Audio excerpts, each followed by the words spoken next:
Hey, what's up guys, Soldier Knows Best here. This is my review of the Razer Deathstalker Ultimate Elite Gaming Keyboard. This is a very long name for a keyboard, but this is supposed to be the keyboard to kill all other keyboards out there. Has a lot of cool features to it, including a touchscreen and some other things I'm about to cover in this review. But first, we're going to talk about the design and the hardware. Now, when this keyboard isn't plugged in, it's basically an all-black design with a very slim profile. Now, on the front there, on the bottom, you'll find this rubber wrist rest, it feels like. Now, I'm not a total huge fan of this because it does attract dirt very easily, and lint and things like that that are floating around get stuck to this thing, and it's not very easy to clean at all. Now, one thing I do like is the braided fiber cable that's used to connect this thing to your computer. And as you can see, it will be taking up 2 USB ports on your computer. Now, the good thing is that it's not going to require you to plug this thing into an outlet in your wall, but you do need to make sure you have enough room as far as the USB ports. On the bottom, you'll find a couple kickstands to give it a little bit of height on your desk if that's the way you like to have it. And also too, it has chiclet style key caps, which feel good. They don't feel the best, but they feel okay. And it took me a little while to get used to them, but they do have a decent feel to them. Another good thing about these keys is that they are tricolor backlit keys, meaning you can basically create almost every single color of the rainbow. You can adjust all the different colors in the software settings, and it's really good just for if you're going to be gaming at nighttime, you'll be able to see the keys, but also you can adjust it to any color that you want to kind of match your desktop.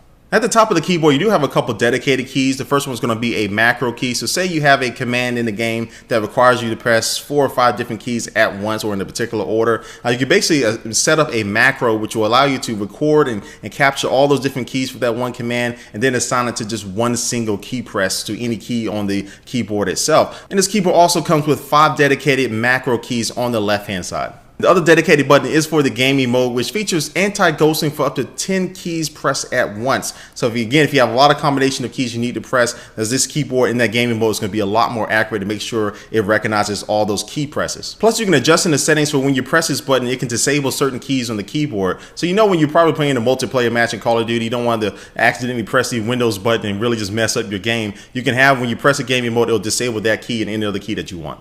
But then the big feature of this keyboard that makes it stand out against all other gaming keyboards is that on the right hand side you have a big 4-inch touchscreen that is running the Razer Synapse 2.0 software. And this is going to allow you to use this touchscreen as a trackpad if you wanted to, but plus you can also run a good amount of different widgets. And also the software that comes with this keyboard allows you to change the background of the trackpad itself, so you can add any custom image that you want to it to kind of personalize it to your liking, which is a nice added feature. And on top of the trackpad, you'll find 10 tactile keys, which will also change with the screen or whatever widget that's running on the touchscreen down below. And you can press those to do different things, interact, and those have a very nice response and feel to them as well. And some of those widgets include a number pad widget, a time widget, even a Gmail widget, so you can log into your Gmail account and check your email while you're playing some games. And also it does have a Twitter and Facebook widget as well, but I'm not really a big fan of these two widgets because they're not really designed for a touchscreen, let alone a screen of this size. So I think they could have spent a little bit more time to design those widgets because those are probably going to be the most popular ones out there. But one widget I am a big fan of is the YouTube widget. It seems to be very well done. It allows you to watch basically any video on YouTube. You can log in to see videos from your subscriptions if you wanted to, and it does perform very well. The video does flow good. The frame rate is not all that high, but it flows well enough. And developers have also made dedicated gaming trackpads for certain games out there, including Battlefield 3, Counter-Strike, and Team Fortress. So this will allow you to use that touchscreen to access different menus or change your weapons or change your different power-ups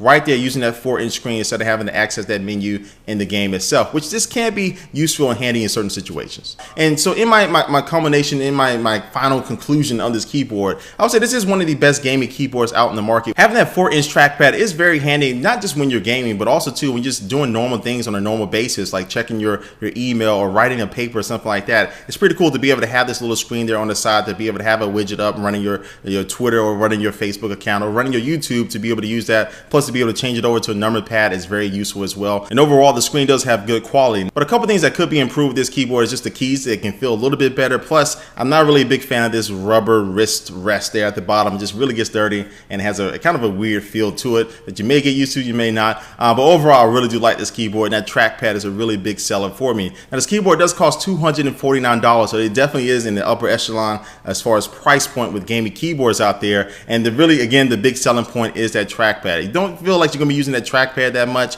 and the software and the widgets, then you can probably go for something else that's gonna be cheaper, another keyboard from Razer or something from Logitech. But if you have been waiting for a keyboard that has a built-in multi-touch touchscreen, this is going to be the keyboard for you out there. It does perform very well. So anyway guys, this about brings an end to my video for this Razer Deathstalker Deathstalker Ultimate Elite Gaming Keyboard. I think I said everything in order, but what I want you to do is leave a comment down below what you think about this keyboard so far and what you saw from this review. And thanks for watching, guys, and I will catch you later.